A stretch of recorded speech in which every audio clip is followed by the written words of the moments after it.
بسم اللہ الرحمن الرحیم۔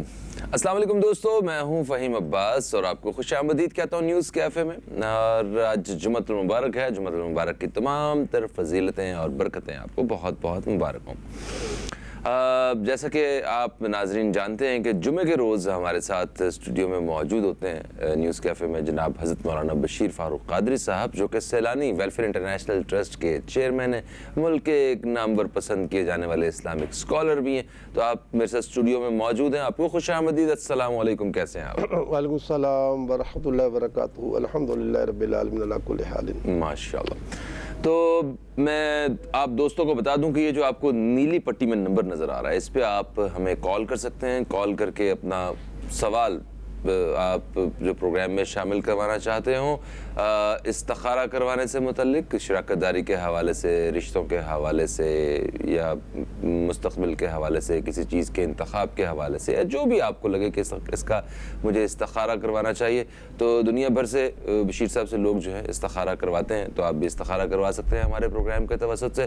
اس کے علاوہ کوئی شرعی رہنمائی، کوئی دینی اعتبار سے آپ کو کوئی سوال کرنا ہو، پوچھنا ہو، تو اس کے لیے بھی یہ نمبر بالکل حاضر ہے۔ ہماری ٹیم کے ممبران آپ کی کالز کے، آپ کے سوالات کے منتظر ہیں۔ تو اس سے پہلے کہ بشیر صاحب سے ہم آپ دوستوں کے سوالات جو ہم تک پہنچ چکے ہیں وہ بھی اور جو آ رہے ہیں ان کے بارے میں بات کریں، پروگرام کے آغاز میں ہم ایک حالات حاضرہ کے حوالے سے بات کیا کرتے ہیں، تو آئیے بشیر صاحب سے اس حوالے سے بات کرتے ہیں۔ بشیر صاحب، کل آپ نے حکومت کو یہ دعوت دی تھی کہ تاجروں کے ساتھ ایک ملاقات کریں، اور آپ بھی اس کی نمائندگی کرنے کے لیے تیار تھے، تو اس حوالے سے کیا کوئی رسپانس آیا حکومت کی جانب سے، یا تاجروں نے کوئی ہڑتال کرنے کے بارے میں جو فیصلہ کیا ہوا اس میں کوئی رد و بدل کی؟ بسم اللہ الرحمن الرحیم۔ اللہ تعالیٰ کے پیارے نبی صلی اللہ تعالیٰ علیہ وآلہ وسلم کا ارشاد ہے کہ رزق کے 10 حصے ہیں، 9 حصے تجارت کے۔ سبحان اللہ۔ وزیر اعظم صاحب سے میں نے ریکویسٹ کی تھی کہ آپ مہربانی فرما کر تاجروں کو بلائیں اور مسائل سنیں، اور مسائل کا حل بھی خود بھی بیان کریں، ان سے پوچھیں کس طرح مسئلہ حل ہوگا، کیونکہ بہت ساری باتوں کو ان پر مسلط کیا گیا ہے، کیونکہ یہ تو ابھی آیا ہے نا، IMF کے معاہدے پہلے ہو چکے ہیں، اور وہ بڑے سخت معاہدے، یعنی کہ لوگوں کی جسم سے پورا خون نچوڑ دینے والے معاہدے ہیں نا اللہ۔ تو اس حساب سے یہ مجبور بھی ہیں، اور پھر اگر ملک کے حالات ایسے ہو جائیں کہ آپے سے باہر نکل جائیں تو ان معاہدوں پر غور بھی کیا سکتا ہے۔ وہ کوئی قرآن کی آیت تو نہیں ہے، اور ہمارے سب کچھ تو نہیں ہے وہ، اور IMF نے آپ کو آج تک پالا نہیں ہے، اللہ نے پالا ہے نا۔ بے شک بے شک۔ تو کچھ بیٹھ کر بات کریں۔ ویسے لوگ بھوک سے بلک رہے ہیں، 25 روپے کی ایک روٹی ہو گئی ہے۔ میں نے وزیر اعظم سے کہا تھا کہ گندم پر کام کریں، کیونکہ گندم کا روٹی ہوگی تو بندہ پانی میں ڈبو کر روٹی کھا لے گا۔ مگر کیا ہے کہ اگر یہ اس طرح ہمارے ذمہ دار جن کے پاس اقتدار اس وقت موجود ہے، وہ خاموش تماشائی کی طرح ان ہڑتالوں کو ہوتا دیکھیں گے، لوگوں کو بھوکا مرتا دیکھیں گے۔ ابھی ایک خاتون بچی کے ساتھ دریا میں ڈوب رہی تھی، تو بہرحال اس طرح لوگ اپنی خودکشیاں کرتے دیکھیں گے، تو یہ تو ظاہر ہے کہ اللہ تعالیٰ کا قانون ہے کہ ان کے پر بوجھ آئے گا، اور جتنا اس طرح کا خون ہوگا تو اس کا حساب ان کو بھی دینا پڑے گا۔ تو مفت کے مارے جا رہے ہیں۔ تو جناب وزیر اعظم صاحب، آپ کی ٹیم سے درخواست کرتا ہوں، آپ آگے بڑھیں۔ مانا کہ آپ اس وقت غلامی IMF میں آ چکے ہیں، آپ پر آپ کی پچھلی حکومت نے یہ بوجھ ڈال دیا ہے، کیونکہ پاکستان کے ماضی میں یہ بات موجود ہے کہ حکومتیں آنے والی حکومتوں کے لیے مصائب و عالم چھوڑ جاتی ہیں کہ وہ نمٹیں گے، وہ بھگتیں گے، ان کو ملک سے کوئی دلچسپی نہیں۔ اس حکومت کے لوگ آج جنہوں نے حکومتیں کیں وہ ادھر کہاں ہیں؟ بہرحال ہمارے ساتھ تو ستم ہے، لیکن خدا را آپ سے درخواست ہے کہ تاجروں سے ملیں، ان کو عزت دیں۔ اسلام کہتا ہے لوگوں کو ان کے مرتبے میں اتارو۔ ایک فیکٹری والے کے پاس، میرے پاس وہ بھی صنعت کار موجود جن کے پاس 50,000 آدمی کام کرتا ہے، ایسے صنعت کار موجود ہیں مجھ سے روزانہ ہمیں کہتے ہیں کہ ہمیں اتنے 100 آدمی بھیجوا دو، لیکن وہ جب ان کے کام ہی نہیں چلیں گے تو وہ کیسے ہمیں کہیں گے؟ جب ان کا بل، بجلی کا بل اتنا بڑا ہوگا کہ پروڈکٹ بک ہی نہیں سکے گی، مال ایکسپورٹ ہو نہیں سکے گا، تو کیسے کام چلے گا؟ خدا را غور کریں جناب وزیر اعظم صاحب، آپ بھی، آپ کے ساتھ گوہر صاحب ہیں جو صنعت جو تجارت کے بڑے ہیں، ان کو بھی سوچنا چاہیے کہ بیٹھ کے بات کریں، بقیہ تو بس ہم نے اتنا ہی کہا اور کیا کہہ سکتے ہیں۔ بے شک بے شک۔ اوکے، ہم آتے ہیں سوالات کی جانب، اور جو سب سے پہلا سوال ہمیں لاہور سے آیا ہے، سائرہ صاحبہ نے کیا ہے۔ کہتی ہیں کہ انہوں نے اسٹڈی ویزا اپلائی کیا ہوا ہے، پہلے بھی 3 بار انہوں نے یہ ویزا اپلائی کیا ہے جو ریجیکٹ ہو گیا ہے، تو اس دفعہ یہ کیا دعا جو ہے وہ کریں اور کس طرح رہنمائی کریں گی؟ کوئی معاملات وغیرہ تو نہیں ہے روحانی طور پہ خراب؟ عام طور پر ایسا ہوتا ہے فہیم کہ جب کوئی کام بار بار رکتا ہے تو لوگ سمجھتے ہیں کہ اس پر کوئی وجہ ہوگی، یعنی کوئی نظر بد ہے یا جادو اثرات ہیں، لیکن بیٹا ایسا کچھ بھی نہیں ہے۔ ہمارے نبی کریم صلی اللہ علیہ وسلم کا فرمان ہے کہ یوم الجمعہ 100 مرتبہ درود پاک پڑھنے والے کی 100 حاجتیں پوری ہوتی ہیں، 30 دنیا کی 70 آخرت کی۔ تو آج جمعہ کا دن ہے، ہمارا نصاب آپ کے سامنے اسکرین پر مجھے امید ہے دکھا دیا جائے گا۔ اس ماہ سفر مظفر کا اس نصاب پر عمل کرنا شروع کر دیں۔ ہر نماز کا 100 مرتبہ بسم اللہ الرحمن الرحیم لا حول ولا قوت الا باللہ، بس اور آرام سے پڑھیں 100 مرتبہ، دن میں 500 مرتبہ پڑھیں صلی اللہ علیہ وآلہ وسلم، اور پورے مہینے میں 3 نفلی روزے رکھیں، انشاءاللہ تعالیٰ آپ کے بیڑے پار ہو جائیں گے، کوئی رکاوٹ، کوئی بندش نہیں ہے۔ ٹھیک ہو گیا۔ ان کے بعد ہمیں ملتان سے بھی ایک سائرہ صاحبہ نے رابطہ کیا ہے۔ ان کا سوال، ان کی خواہش کچھ بڑی الگ سی ہے۔ کہتی ہیں کہ میں فیملی کے ساتھ مکہ جانا چاہتی ہوں اور میں وہیں پہ مر جانا چاہتی ہوں، یا واپس آ کے میں فوراً جو ہے نا وہ میں اس دنیا سے چلی جانا چاہتی ہوں، تو یہ ان کا خواہش کرنا کیسا ہے اس بارے میں؟ دیکھیں یہ تو حدیث پاک میں موجود ہے کہ جس سے بن سکے مدینے میں مرے، تو مکے اور مدینے میں اللہ تعالیٰ موت دے، یہ بڑی خوش بختی کی بات ہے۔ ٹھیک ہے، یہ تمنا تو بڑی اچھی ہے۔ اب یہ کہنا وہاں سے آ کے مر جاؤں پاکستان میں، تو موت کی تمنا اس وقت بہتر ہوتی ہے جب زندگی میں اس کو لگتا ہو کہ اب میں گناہ سے بچ نہیں سکوں گا۔ اسی لیے شریعت میں دعا یہ بیان کی گئی کہ یا اللہ جب تک زمین کے اوپر میرا رہنا بہتر ہو تب تک مجھے زمین کے اوپر رکھ، اور جب زمین کے اندر جانا میرے بہتر ہو تو مجھے زمین میں بھیج دے۔ یہ دعا میں بھی کرتا ہوں، کیونکہ مجھے بھی زندگی سے جو ہے اتنا ہی پیار ہے جتنا امت کو فائدہ پہنچ سکے، ورنہ مجھے زندگی سے اپنے لیے، بیوی بچوں کے لیے کوئی زندہ رہنے کی خواہش نہیں ہے۔ مجھے رسول پاک کی امت کے لیے زندہ رہنے کی تمنا ہے، اور یہ میں اللہ تعالیٰ کی بارگاہ میں کئی مرتبہ کہہ چکا ہوں، اکیلے تنہائی میں کہہ چکا ہوں، کیونکہ میں چاہتا ہوں کہ اگر میں زندہ رہوں اور میرا نبی کی امت کو فائدہ پہنچ رہا ہو تو زندہ رہوں، ورنہ میں اپنے بیوی بچوں کے لیے، اپنے گھر بار کے لیے، اپنی ذات کے لیے زندہ رہوں، میرا کوئی انٹرسٹ نہیں۔ اللہ تعالیٰ آپ کو لمبی زندگی دے، اور وقت ضائع کیے بغیر اگلے سوال کی جانب ہم بڑھتے ہیں۔ آسمین کوثر صاحبہ نے ہمیں اسلام آباد سے رابطہ کیا۔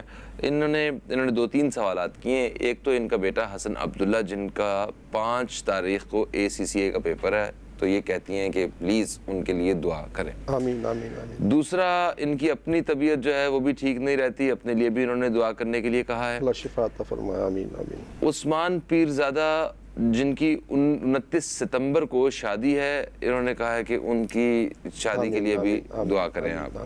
اچھا، پھر ان کی بیٹی جن کا نام طوبہ ہے، ان کے صحت کے مسائل چل رہے ہیں، اور وہ آپ کی دعاؤں سے انہوں نے کہا کہ وہ آسٹریلیا چلی گئی ہیں اپنے شوہر کے ساتھ، ماشاءاللہ سب کچھ اچھا ہے، مگر ابھی صحت کے ان کے مسائل ہیں، تو ان کے لیے بھی رہنمائی کریں کہ کیا کریں۔ بس نہیں، سب کے لیے دعا ہے، بس دعا الحمدللہ۔ یہ تو آسمین صاحبہ تو ہم ہمیشہ رابطے میں ہوتی ہیں، تو بس سب بہن الحمدللہ سب کے لیے دعا کرتا ہوں، اللہ تعالیٰ آپ کی ہر نیک مراد پوری فرمائے۔ ربنا آتینا فی الدنیا حسنہ وفی الآخرۃ حسنہ وقنا عذاب النار۔ اس دعا کو 7 وقت نماز میں پڑھ لیا کریں۔ یہ دعا میرے پیارے آقا کی بہت مجرب دعا ہے، پسندیدہ دعا ہے، اس کو پڑھا کریں۔ اللہ تعالیٰ دنیا بھی اچھی کر دے گا، آخرت بھی اچھی کر دے گا۔ آپ کی بھی کرے گا, آپ کے گھر والوں کی کرے گا, ہم ساری مدد کر دیں. اچھا, پھر رحیم یار خان سے ریحانہ صاحبہ نے رابطہ کیا.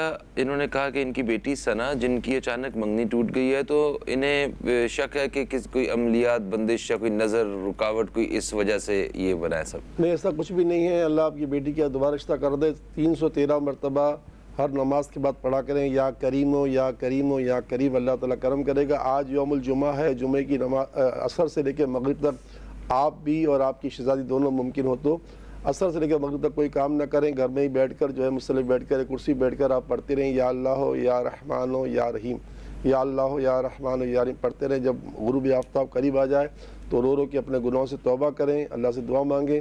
یہ نہ صرف آپ کو کہہ رہا ہوں بلکہ پوری دنیا میں جو لوگ مجھے سن رہے سب سے کہہ رہا ہوں, مرد مسجد میں اعتکاف کریں, نفلی اعتکاف, اور مرد عورتیں جو ہے وہ گھر میں کریں. میں انشاءاللہ آج حیدرآباد جاؤں گا. ہم لوگ حیدرآباد میں نفلی اعتکاف کرتے ہیں. سخی عبدالوہاب شاہ رحمۃ اللہ تعالیٰ کے روزے کے ساتھ جو مسجد ہے وہاں پر بڑی دنیا جمع ہوتی ہے. تو جو حیدرآباد والے لوگ ہیں وہاں ہمارے ساتھ نفلی اعتکاف مسجد میں کریں اور وہاں پہ اجتماعی دعا میں شرکت کریں. عاشی صاحبہ نے لاہور سے رابطہ کیا. انہوں نے کہا کہ انہیں شک ہے کہ ان کے گھر میں عملیات ہیں, جادو ہے کروایا کسی نے, کیونکہ ایک مسئلہ ختم ہوتا ہے تو دوسرا شروع ہو جاتا ہے. اور تو اور ان کا ایک بیٹا بھی ہے جس کی عمر 22 سال ہے, زین اس کا نام ہے. نہ وہ پڑھتا لکھتا ہے, نہ کوئی روزگار ہے اس کے پاس, تو اس وجہ سے ہم الگ پریشان ہیں. دیکھیں, وجہ تو کچھ بھی نہیں ہے. اللہ تعالیٰ کے ناموں کا سہارا لیں. جب رسول پاک فرما رہے ہیں کہ صبح کا سونا رزق کو روک دیتا ہے, تو یہ سوچ لیجئے گا جس گھرانے کے لوگ فجر میں سوتے رہیں وہ گھرانہ ہر طرح کی رکاوٹوں اور مصائب و عالم کا شکار ہی رہے گا. رزق سے مالی خالی روٹی نہیں ہوتی, ہر چیز رزق ہے. یہ کپڑے بھی آپ کی رزق ہیں, یہ قلم بھی آپ کے اپنے رزق ہے, ہر چیز رزق ہے, ہر چیز رزق ہے. تو آپ سوچ لیجئے کہ جب ہمارے گھر میں ہر کام رک رہا ہے تو سب سے پہلے مجھے یہ دیکھنا ہوگا کہ خدا نخواستہ ہم لوگ فجر میں سوتے تو نہیں رہتے. تو فجر کی نماز کی پابندی بھی ہم کریں. اور ساتھ ساتھ میرے نبی کا فرمان ہے کہ جو شخص اللہ تعالیٰ کا کثرت کے ساتھ ذکر کرتا ہے, مجھ پر درود پڑھتا ہے, اللہ اس کی تنگ دستی دور کر دیتا ہے. تو سب کو چاہیے کہ سارا دن چلتے پھرتے اٹھتے بیٹھتے وضو پڑھتے رہیں, یا اللہ ہو یا رحمان ہو یا رحیم. اور دن میں کم از کم 5 تسبیح پڑھ لیا کریں درود پاک کی صلی اللہ علیہ وآلہ وسلم. کہ رسول پاک کا فرمان ہے جو دن میں 500 مرتبہ درود پاک پڑھے گا کسی کا محتاج نہیں ہوگا. بالکل صحیح. اچھا, وقت ہمارے پاس تیزی سے گزرتا جا رہا ہے, کم ہے. رقیہ صاحبہ کا سوال باقی ہے, گلشن اقبال کراچی سے. انہوں نے کہا کہ آیت کریمہ کا یہ ایک عمل کرتے ہیں, 11 عورتیں ہم مل کے 11 تسبیحیں پڑھتی ہیں 11 پیالے پانی کے رکھ کے, اور یہ پڑھنے کے بعد پھر جو پانی ہوتا ہے اس کو پودوں میں ڈال دیتے ہیں ہم لوگ. تو یہ کیا ٹھیک ہے, اچھا عمل ہے؟ آیت کریمہ اس میں اعظم ہے اور یہ بہت بڑا مجر وظیفہ ہے, مگر آیت کریمہ صحیح پڑھنی چاہیے. لا الہ الا انت سبحانک انی کنت من الظالمین 100 مرتبہ پڑھ لیں تو بڑے سکون سے پڑھیں. اور اس کے بعد جو 11 پیالے میں پانی دم کرتے ہیں تو بھلے وہ پانی دم کر کے پی لیا کریں, کیونکہ عام طور پر پودوں کے اندر ہم کھاد ڈالتے ہیں, اور کھاد تو پتہ گوبر کی ہوتی ہے. تو آپ پسند کرو گے کہ آپ ٹوائلٹ میں جا کے یہ پانی ڈالو؟ نہیں بالکل نہیں. تو وہ تو ٹوائلٹ ہوتا ہے ان کا کسی کا. تو اس لیے آپ خود ہی فیصلہ کریں نا کہ آپ پودے میں کیسے ڈالیں گی, اس میں کھاد ہوتی ہے. اور آپ کبھی اپنے باش میں تھوڑی پانی, تو یہ پانی پی لیں, کیونکہ آیت کریمہ تو اتنا مجرب وظیفہ ہے, اتنا مجرب وظیفہ ہے, اس کے لیے الفاظ نہیں, وقت کم ہے, ورنہ تو میں کو اس کی حدیث سنا تھا کہ اس میں کتنا زبردست کرنٹ ہے. بالکل ایسا. تھینک یو سو مچ بشیر صاحب. اچھا دوستو, پروگرام کا وقت اپنے اختتام کی طرف آ رہا ہے, مگر جاتے جاتے میں آپ دوستوں سے ایک ضروری بات کرنا چاہتا ہوں. میرا اور آپ کا تعلق اس پروگرام کے توسط سے کئی برسوں کا ہے, اور اس میں ہماری صبح ہزاروں ملاقاتیں ہوئی ہیں. ہر ہفتے ہماری ملاقات ہوتی رہی ہے. جس طرح میری اور آپ کی ملاقاتیں ہوتی رہی ہیں, اسی طرح میرا یہاں بھی اس ٹیم کے ساتھ, اس چینل کے ساتھ بھی ایک بہت گہرا تعلق ہے جو اب اپنے اختتام کو پہنچ گیا ہے. ہر چیز کو ہم نے خیر بات کہنا ہوتا ہے, اور اس چینل کو اور اس پروگرام کے توسط سے جو ہمارا رابطہ ہے اس کو ختم کرنے کا اور خیر بات کہنے کا وقت آن پہنچا ہے. بڑے بھاری دل کے ساتھ میں آپ سب سے اجازت چاہوں گا. انشاءاللہ زندگی رہی تو کسی اور پلیٹ فارم پہ کسی اور جگہ سے میرا اور آپ کا تعلق جو ہے وہ بالکل برقرار رہے گا. بشیر صاحب کے ساتھ میں نے جتنے بھی شوز کیے, میں اس سے مجھے بہت فائدہ پہنچا. آنیسٹلی مطلب یہ ایک بہت کمال کے آدمی ہیں, اللہ پاک ان کی انہیں زندگی دے, ان کی کوششیں جتنی بھی ہیں اور بڑھا دے. بہت خوش رہیں یہ اور ان سے جڑے ہوئے سارے لوگ. اور میری زندگی میں بہت سارے بدلاؤ بھی آئے بحیثیت انسان ان کے ساتھ کام کر کے. اس کو میں یقیناً مس کروں گا.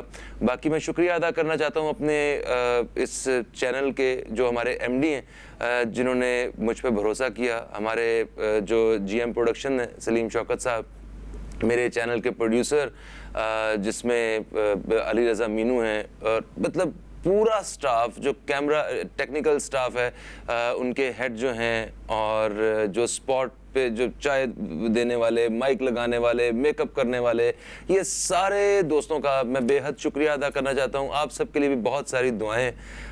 آج میرا اور یہ آپ کا یہاں پہ آخری دن تھا اس چینل میں, تو انشاءاللہ زندگی رہی تو کسی نہ کسی اور پلیٹ فارم سے آپ سے دوبارہ ملاقات ہوگی. جاتے جاتے کچھ الفاظ دعائیہ کلمات کے ساتھ میں چاہوں گا کہ آپ ہمیں رخصت کریں. تب تک کے لیے خدا حافظ. پاکستان زندہ باد.